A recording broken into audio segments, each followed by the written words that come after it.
Good evening. On behalf of the All India Democratic Women's Association, I greet all of you. I'm Subhashini Ali, Vice President of the organization, and today I would like to speak about the very different kinds of attacks that women are being subjected to in this time of coronavirus, and these attacks are mostly the result of the completely wrong and anti-people policies being pursued by our central government. I'd like to start by saying that a lot of people say that everybody is affected equally by coronavirus, but that is not true. The weakest in our society, the most marginalized, the poor, women, Dalits, workers, minorities, they are the ones who are bearing the brunt of this pandemic, and at a time when the government should be framing policies to help them the most and to uh, help them to deal with this crisis, the government is actually not doing anything at all. In fact, if I may say so, the government is actually pursuing policies that is making things much worse for people. And I'd like to start by saying that let us see what happened in the months of January, February and March in our country. The coronavirus was first detected in China at the end of December, and immediately the government of Kerala got prepared for cases because they knew that people are coming from China, people from Kerala go to China, etc., etc. And so they started preparing for their first case right in the beginning of January itself. And when the first case arrived in Kerala at the end of January, they were completely prepared for it. Now, of course, Kerala has got certain advantages, and we must learn from this in the rest of the country. We must fight for what they have provided to be provided to the rest of our country. What is the first thing? The first thing is that they have got a strong public health system in place. They have got strong public health infrastructure in place. And even at a time when the government of India has been promoting and pushing privatization, especially privatization of health services, the Kerala government, especially the left governments in Kerala, have resisted this and have continued to spend money to put budgetary muscle behind good intentions and strengthen the public health service in Kerala. Apart from that, the attitude of the government is a pro-people government. It treats people as human beings and not as numbers, not as statistics. That makes a lot of difference in the way you approach people. For the government of Kerala, it was not only the people of Kerala, but their guests, that is, their migrant workers from the other parts of the country who are there to the tune of 20, 40 lakhs. Even they were given all the attention that a human being deserves. And as I said, the preparation meant that even though the airports are controlled by the central government, the coming and going of international passengers is controlled by the central government. Despite all this, the Kerala government took the precautions of checking people as they got off planes, as they came into the state, and they were very soon, even though they lost 4 lives, and they keep talking about it, even though they lost 4 lives, but they were able not only to test the people, but also to track them, to see whom they were meeting, whom they had met, and in that way they were able to flatten the curve. That is, they were able to reduce the number of infections in Kerala in a very short amount of time. Now let us see what did the central government do.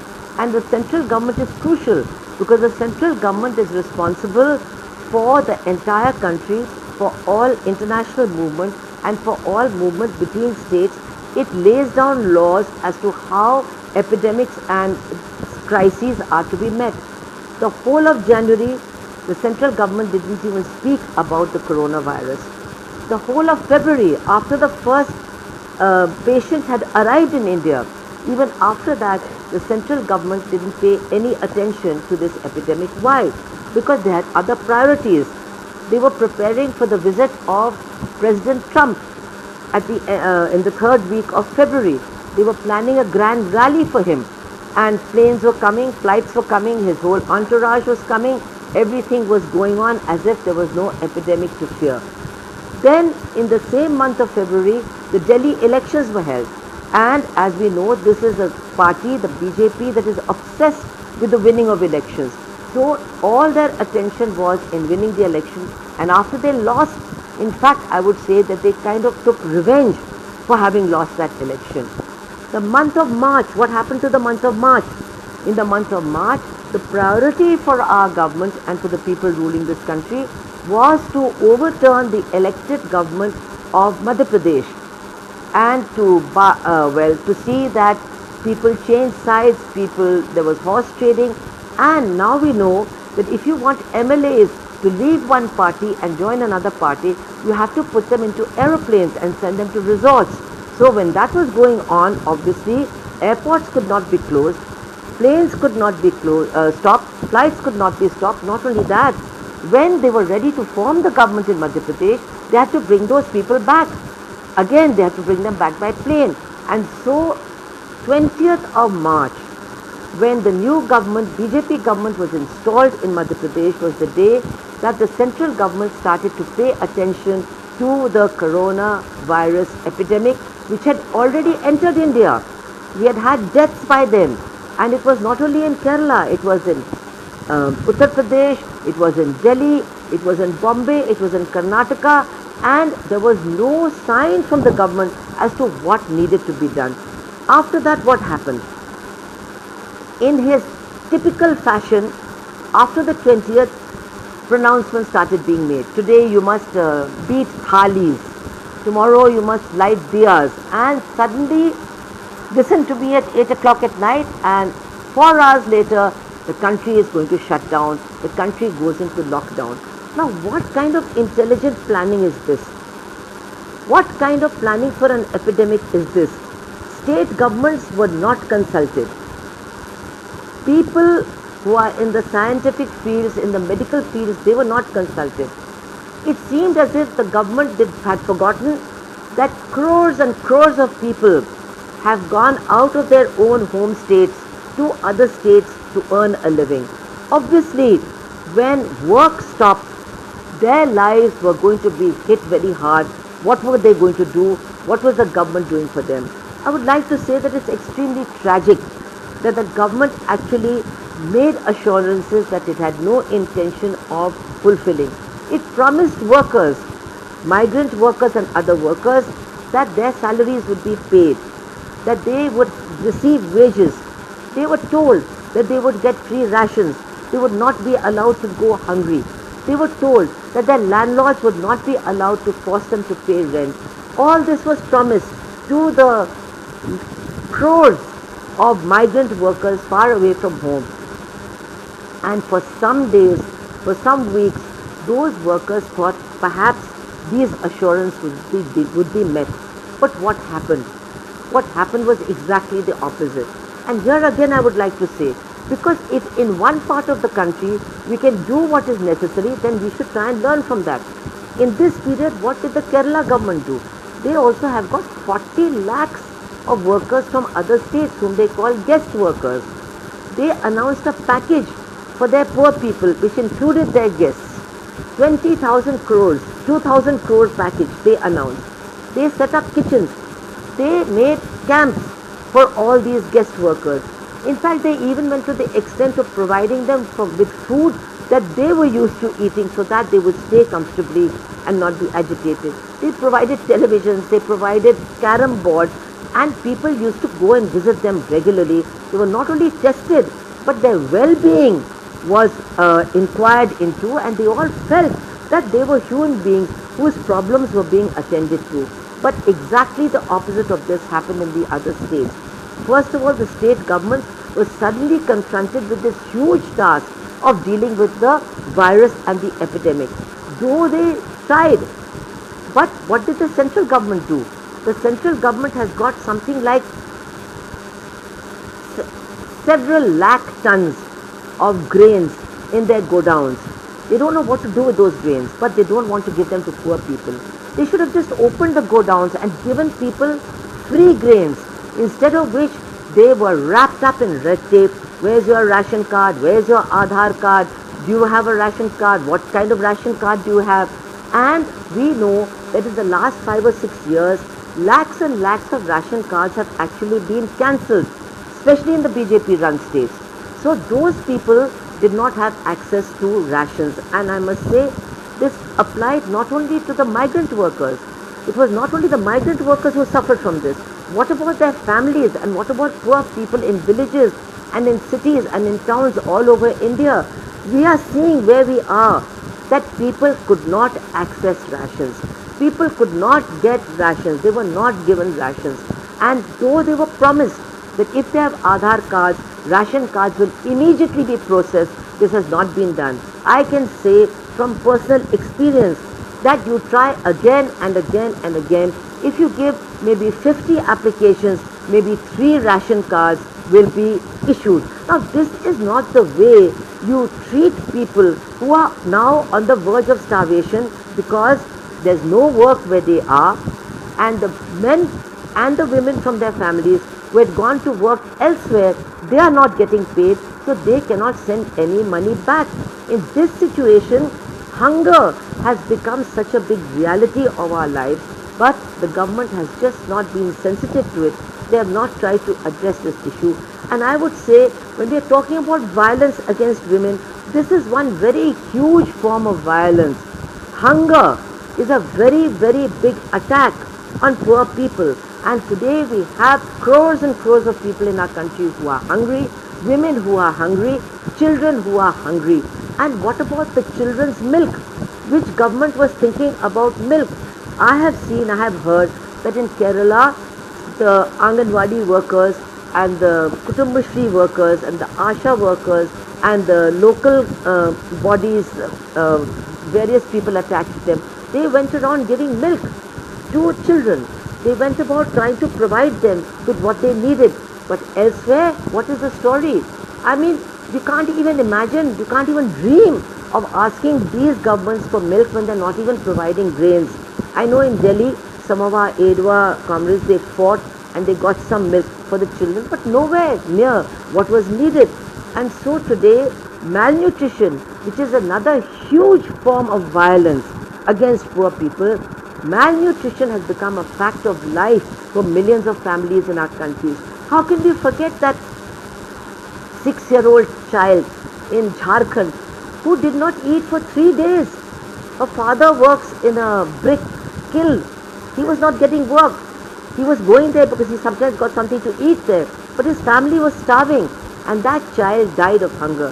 That is one child that we have read about and whose picture we have seen. But how many children, how many families have been attacked with this weapon of malnutrition, which is going to affect their future? Because we know that malnutrition is something that affects the brain, affects thinking, affects the ability to learn, and malnourished children are at a tremendous disadvantage when it comes to acquiring education and acquiring skills. So this is another huge attack that has been made on women and children from poor families and their entire families. I keep wanting to emphasize this fact that violence in our country and violence everywhere takes many forms, and we have to see all these different forms when we are talking about women and children, who are the most vulnerable section of our society. And after that, I would like to say, when the failure of the government during the early days of the lockdown started becoming very apparent, when it became very apparent that the lockdown had been done without any planning, and today we are seeing that Mr. Kant, who is the head of the Niti Aayog, he is also saying there was no planning. Well, you should know, Mr. Kant, first there was something called the Planning Commission in our country. That Planning Commission was demolished and your Niti Aayog was set up. So it seems that the government doesn't want to plan. The government thinks that there's no need to plan. And now the head of the Niti Aayog is saying that there was no planning done at the time of the lockdown. There was no consultation. But what happened then? Not wanting to face opposition from people, not wanting to face difficult questions as to why February and March had been wasted, as to why this lockdown had been done in such an unplanned and such a cruel manner. The BJP, their governments and the media that they control went back to their oldest trick, which was communalize the situation, communalize the virus, communalize the crisis, and make people believe that it is not the government that is responsible for their problems, but it is members of the minority community. And the entire blame for the spread of the disease started being shifted onto one section of the minority community, that is the Tablighi Jamaat. But naturally, when one section is being targeted, then all members of that community became targets. And what were we told? We were told that because this Jamaat was held in Delhi in the month of March and people came from outside, they came from outside the country, they stayed in one place.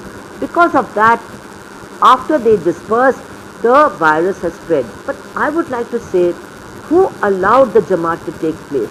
Yes, the organizers are to blame, they were irresponsible, they should have cancelled it. But it is also a fact that the central government under whom Delhi's law and order administration falls, it is the central government that gave permission for this Jamaat to be held. And if you have been to Nizamuddin West, there is just a wall between the Markaz premises and the Nizamuddin Thana.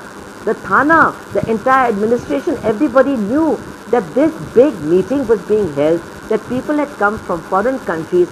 Nothing was done to stop it. It started, I think, in the 13th of March or something like that. It should have been stopped. The people could have been removed, but nothing was done to stop it. After the lockdown was announced and the Jamaat people started saying, please get our people out of here, please help us to get out of there, then something was done to remove them. Why were they removed? Why were they allowed to go to different states? And after that, from the BJP states, this propaganda started. From the media, this propaganda started that they are responsible for spreading the virus. This was why targeting the minority community is always done with a political purpose. The political purpose is, number one, to completely hide your own responsibility, or one should say the results of your irresponsibility, completely hide your wrong policies which are responsible for the worst crisis that our country is facing and for the misery of millions and millions of people. Just hide all that behind the screen of communalization. And we saw what terrible things happened and are still happening. Not only were these people blamed, they were hounded. The whole fact of being ill became a criminal act. And in Uttar Pradesh, more than 300 people have actually been arrested and sent to jail once they recovered or once they tested negative. Not only that, but ordinary members of the minority community started being targeted all over the country, and we know that responsible people, MLAs, they also came out saying that they won't be allowed to sell vegetables, they won't be allowed to enter housing colonies, and also milk sellers in Punjab, they were not allowed to go and sell their milk. Now obviously this not only affects the men, but it affects the women of their families. If the men are not going to be able to sell vegetables, if they are going to be beaten, if they are not going to be allowed to sell milk, who is going to starve? Their family, the children, the women, all of them are not only going to starve, but they are going to starve with a sense of fear, with a sense of terror, which is a terrible way to live. And this is what has been happening. I would just like to remind you of a case that occurred recently in Madhya Pradesh, in a place called Betul. A lawyer, Mr. Baghel, he went out of his house to get medicine and the police caught him and started beating him. They beat him badly and he kept saying, I'm a lawyer, but they wouldn't listen. Then when they let him go, after they showed his ID, they let him go. And they said later on, after he had filed a case against them, that we are very sorry for having beaten you up, but you have a beard and we thought you were a Muslim. These are policemen saying openly that we have absolutely no problem beating up Muslims. We are not going to get into any kind of trouble and we beat you up because you are a Muslim. They even said this is what we always do. In any kind of a situation, when we catch a Muslim, we beat him. and we beat him badly. This is what they have said. It is recorded for everyone to hear, and we should understand why are these policemen talking like this. After all, they're human beings. Why are they talking like this? That is because they have been filled with hatred by this, by the RSS that controls the government, by the media that the RSS is so very influential on. This atmosphere of hatred and prejudice that has been spread not only today but even more today has created this kind of mindset that beating a Muslim is fine, whether you're a policeman, whether you're an MLA, or whether you are just somebody in a market. Beating a Muslim is fine, attacking a Muslim is fine. So this is another terrible situation that we have been looking at during this lockdown. Another thing I'd like to say is that the government at the center has shown the way to the states to use the lockdown to actually deprive people of their basic rights. And when I say people of their basic rights, yes, they target minorities, but that affects everybody. What has the central government done? We know before the lockdown, we saw how the students in JNU were attacked. We saw the faces of the people who were attacking them. We saw how the Jamia students were attacked, how they were beaten inside the library. We saw the faces of those who had beaten them. They were named. None of them has been arrested. But students who were participating in the anti-CAA demonstrations, they have been targeted. And a young woman who is pregnant, even she has been sent to jail. And how has she been told? How have people who are supporters of the government talked about her? The most obscene, the most disgusting language has been used by them against this young woman. It is just simply a kind of verbal violence which may actually even be more hurtful than physical violence that we have been seeing directed against this young woman, Safura, from the Jamia College. And not only that, they have also arrested human rights activists. I mean, activists of the stature of Anand Teltumde and Gautam Navlakha, they were arrested on the 14th of April. That is Baba Sahib Ambedkar's birthday, and they were sent to jail. They are both over 65 years old, and the jails in which they have been housed have both seen many inmates and many of the members of the administration testing corona positive. But the government is not ready to release them even temporarily, and the same thing we can see in the case of Sudha Bhardwaj and other people. They are in the Bhaikala women's jail. Even they are not being given even temporary bail, as if they are some sort of hardened terrorists. They are being treated like that. And this kind of draconian attitude of the central government, the kind of laws, the kind of rules that they are trying to bring in, pushing privatization, making privatization a condition to give states the money that is owed to them. This is being copied, mimicked by some of the BJP-led and some others also, state governments. We have seen the attack on labor laws recently.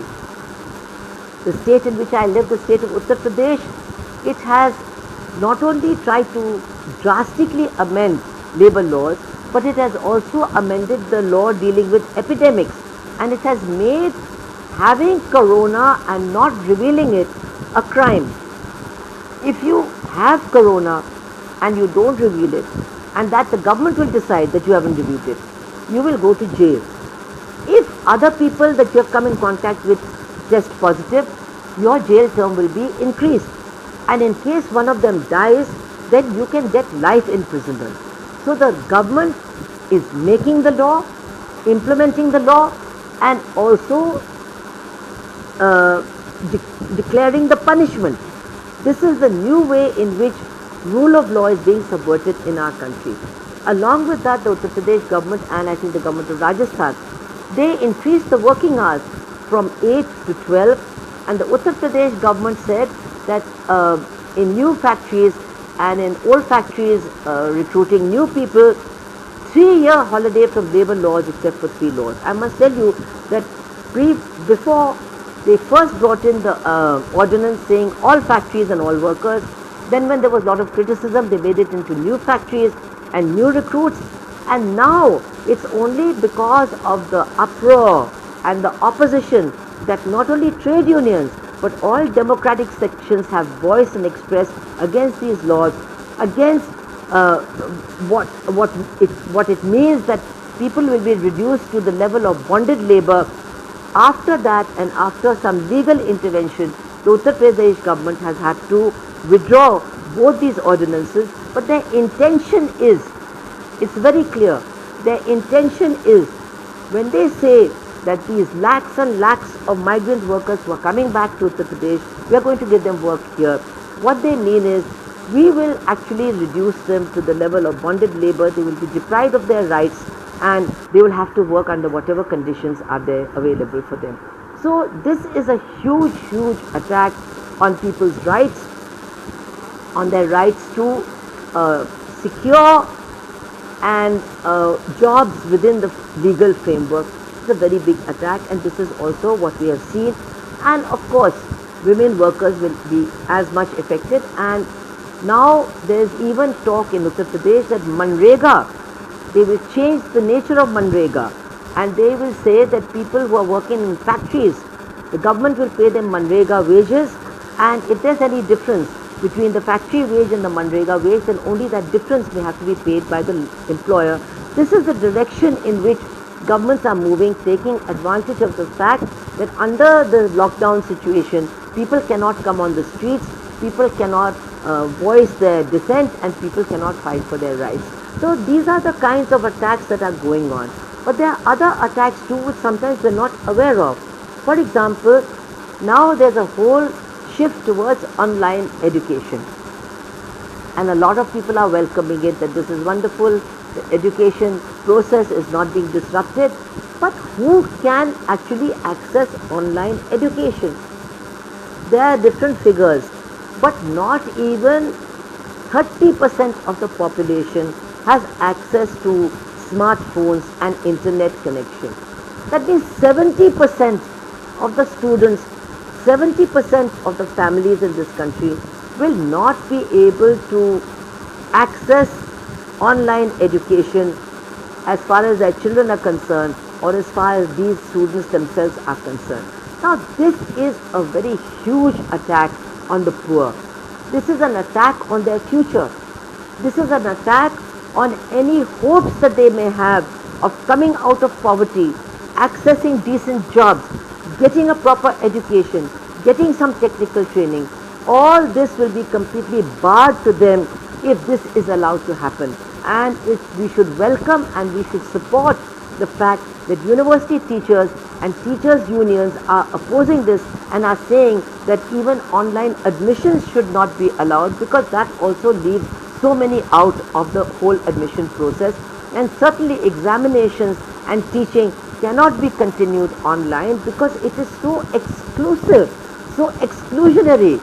Lakhs and lakhs and lakhs of children are going to be excluded as it is, by raising fees, by privatizing education, by not giving scholarships on time, by doing everything to see to it that those deprived sections, SC, ST, OBC, cannot access education. We have already created so many walls and barriers. Now with this new barrier of internet online education, the government is seeing to it that actually more than half the population of this country is then reduced to not accessing education at all. This is another huge attack on poor people, not only on their lives but on their futures, which is a very, very cruel thing. Then when we come to the situation in health, this privatization of health has actually been responsible for a calamity. In a state like Uttar Pradesh, where we have 3 crore people, and I'm not saying the present government is to blame, but what is the situation? There is a total of 7,000 ventilators in our state, for a state of 3 crore people. And now, because of that, we are seeing that it's not possible to give care to every patient. It's just not humanly possible. So what is the result? Please try to understand, because we are seeing the complete failure of this lockdown. The lockdown was supposed to flatten the curve. It was supposed to bring down the number of cases. It was supposed to give time to governments to strengthen their health infrastructure. None of this could happen. And now, from the middle of May, when Mr. Kant, the same Mr. Kant, head of the Niti Aayog, had said, we are going to see an end to corona on the 16th of May. What is happening? There's a spike. Some states are controlling it. Yes, Northeast has got some good results. Kerala has got good results. Punjab also has some good results. But in the major states, the number of cases is rising every day. It is rising in Maharashtra. It is rising in Delhi. But even those states where the numbers had come down, it is spiking. Now, every day 1 lakh migrant workers are returning to Bihar. About the same number are returning to UP. UP says that within the last 10 days, more than 20 lakh people have come back. Now, how have they come? How are they coming? Are they coming with any kind of social distancing? No. So we are seeing two kinds of travelling taking place. In the buses that the governments are providing, in the trains that the railways are providing, there is social distancing. Lot of emphasis on social distancing. Very few passengers. But on trucks and trolleys and cycles and hand carts, what are we seeing? Hundreds of people, one on top of the other. Father, then the mother, then the child, then the neighbor, then the co-worker, then the colleague. They are all coming in huge huddles. There is no possibility of social distancing. The people who are walking on the road, they are coming like a tsunami. Thousands of them are coming, traveling together. They are traveling on the railway tracks. They are being subjected to accidents. Trains are running over them. Their vehicles are overturning. They are being, other vehicles are banging into them. So where is the social distancing? It doesn't exist. We are seeing the migrants. They don't have chappals.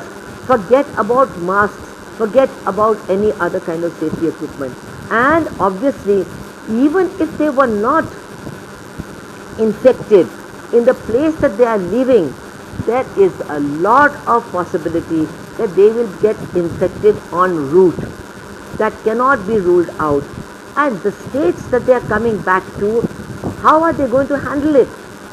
Uttar Pradesh had about 15 days ago, out of 75 districts, there were many districts that had no cases or very few cases, or the numbers were coming down. Now you see the list. Every district, the cases are going up. Where there were already a lot of cases, like Agra, like the western districts, Meerut, Muradabad, those cases are going up. And new districts, a small district like Barabanki, next to Lucknow, 95 cases in one day. And as the migrants reach eastern UP where they are headed, we are seeing the spike is going to rise. And I would like to say, I'm not blaming the government, but I'm just trying to say what is the situation. This is what happens when you privatize health services. If you have 7,000 ventilators, obviously you can't do the kind of testing that's needed. From the government account that I got today, since the beginning of the lockdown, Uttar Pradesh has tested, I'm not talking about surveillance, I'm not talking about people whose temperature has been taken. Actual tests for corona, 48,000 have been undertaken. Now obviously what does this mean? It means that there are many cases waiting to be detected, and while they are not detected, they are infecting others. Now is this not a form of violence also? Is this also not an attack on the poor? Is this not an attack on their families? The women who are coming, what condition are they coming in? Those people who are at home, the family members, how are they going to be protected? These are all very big issues that people are not talking about. And so I would like to say that when we in AIDWA are talking about violence against women, we have to certainly talk about many aspects. And much of the violence that women are facing is because of wrong policies, because of brutal attacks by the government. Now I would like to say that as far as the Dalit population of our country is concerned, it's a very, very sad picture that we are looking at. People had said we need to be very caring of each other in this moment of crisis. We need to express solidarity with each other in this time of crisis. But is that happening? Is there any reduction in the atrocities against Dalits? Is there any reduction in the discrimination that they face? I would like to say that among the first people to succumb to corona in Delhi was a sanitary worker who was a woman, and her co-worker, also a woman, also got tested corona positive. Now, when we talk about frontline workers, yes, we have to talk about the problems of doctors. Women doctors have certainly got extra problems. Women nurses also. Under those PPE kits, they are actually suffering tortures. And if they are having their menstruation at that time, we cannot even imagine what they are going through because there is no possibility of changing. While you have that PPE kit on, that means your whole working day, you cannot go and change. It's a horrible situation. Yes, we understand that. But sanitary workers are also frontline workers. And sanitary workers do not get any kind of protective equipment. They work without gloves. They work without proper masks.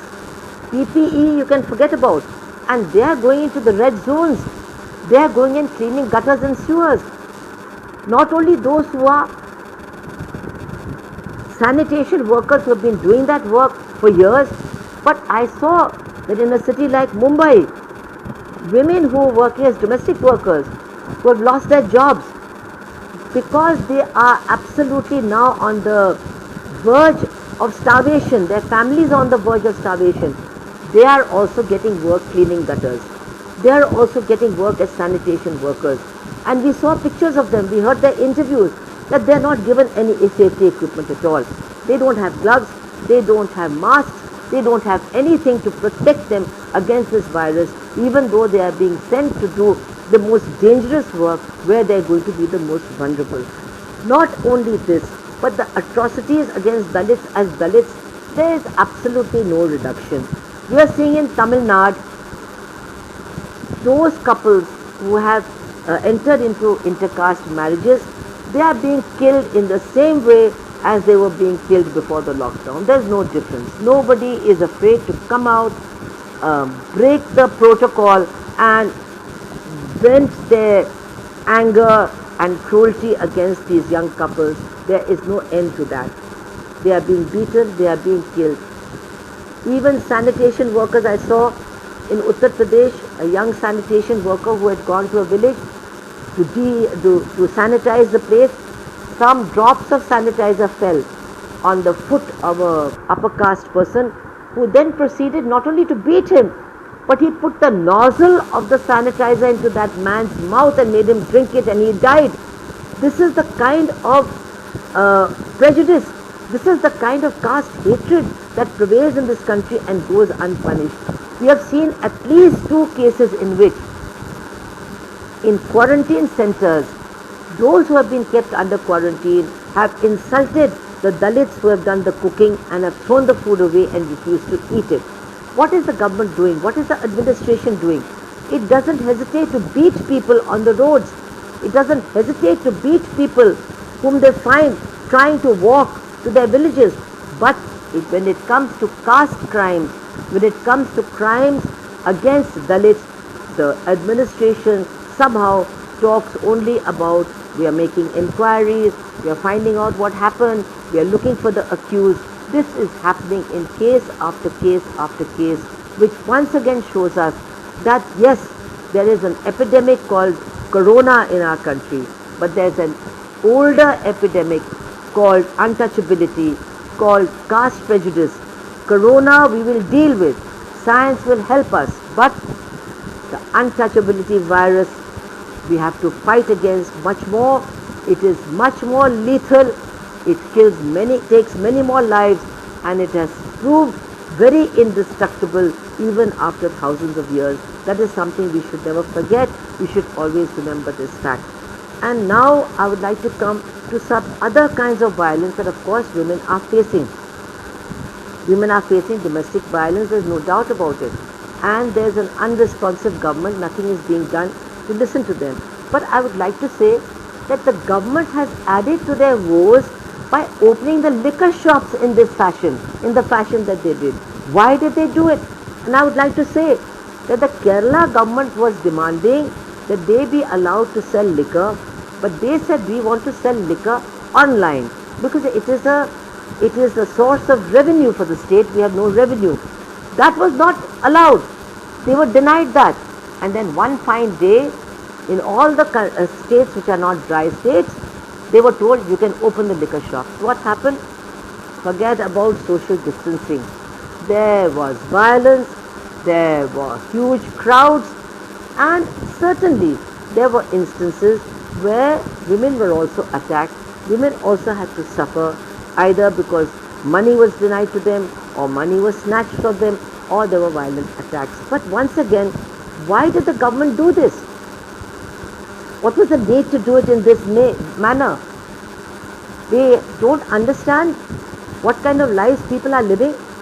They don't understand the kind of priorities that should be there when the family household budget is being decided. But the government is so unfeeling. They just don't bother about the lives of poor people, and women are certainly nowhere on their agenda. We heard the long speech of the Prime Minister. After that, we heard the long explanations given by Nirmala Sitharaman. Not once did she mention the word woman. Not once did she mention the word child. Not once did she say the word her. Women are not part of their agenda. Women are not part of their thinking. They have done nothing. They have not given rations to women. They have not, I have seen that women are standing for 5 to 6 hours trying to access their Jan Dhan accounts, and the banks are saying the money hasn't come. What is going on? This government doesn't care. Every economist in our country and outside the country is saying, to get the economy working again, you've got to put money into people's pockets and you've got to put food into people's stomachs. This government is refusing to do either. Neither are they putting money into people's pockets, nor are they giving them rations to fill their stomachs with. So these are the huge challenges before our movement. Today we cannot come out onto the streets, we cannot take out processions, but we should not be silenced. We have to understand exactly what is happening. We have to understand that the situation of women may be even worse after this epidemic leaves our shores than it was before. We may be pushed back many years. Many of the rights that we have fought for and we have won may be taken away from us, may be taken away from women, denied to women. And therefore, we have to start now to think about our strategy, to think about our future campaigns and our future struggles. Because we have to understand that this is a government. We have only the constitution and the law and our struggles and our unity to protect us. And this is a government which has never accepted our constitution. It has never accepted the constitution framed by Dr. Babasaheb Ambedkar and others. It is a constitution based on equality. It is a constitution based on secularism. It is a constitution based on democracy. And it seems that these things are anathema to the RSS that is controlling many governments in our country and the central government. Because from 1950 itself, the RSS stated in clear terms, we don't accept this constitution. We want to replace it with Manusmriti. And what is Manusmriti? So many women in our country don't understand and even know what Manusmriti is. They just think it's some religious text that they have to revere. But Manusmriti is a text, every page of which is only full of inequality, only full of hatred, and only full of promotion of birth-based inequality from which there is no escape. You can't get out of it. Women are special targets of the Manusmriti. Women of all castes, all creeds. Women are targets. Dalits are targets. Poor people are targets. Workers are targets. All those doing physical labor, They are all targeted by Manusmriti and deprived of their rights. So when such a government that wants Manusmriti to replace the constitution is ruling our country, we have to understand what is the motivation behind the policies that we are seeing. These are not accidental. These are not the result of incompetence, though of course it's a very incompetent government. They are not the result of incompetence. They are also the result of commitment to an agenda that we can never accept and the people of India can never accept. So that agenda has to be made very, very clear to people. There should be no doubt about it. Once it is clear, then definitely our movement, our women's movement, along with other women's organizations, other sections of the democratic movement will all come together to fight against this attack on the very basis of our struggle for equality, women's struggle for equality, Dalit struggle for equality, minority struggle for equality. Every single Indian citizen's right to equality is under threat. That is what we have to understand and that is what we have to fight against. I thank you very much for having listened to me so patiently.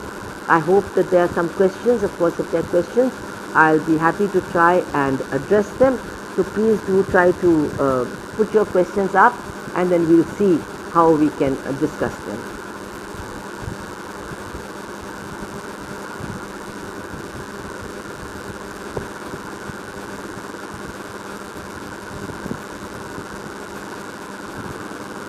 Well, maybe people need time to think about things and need time to frame their questions, but I hope that through various forums like this, we will be able to meet again and we can see in the next few days what else is going to happen. I really fear that there is going to be an increase in cases and how the government proposes to deal with that. Will there be another lockdown? What are we going to face? We'll have to talk about that when it happens.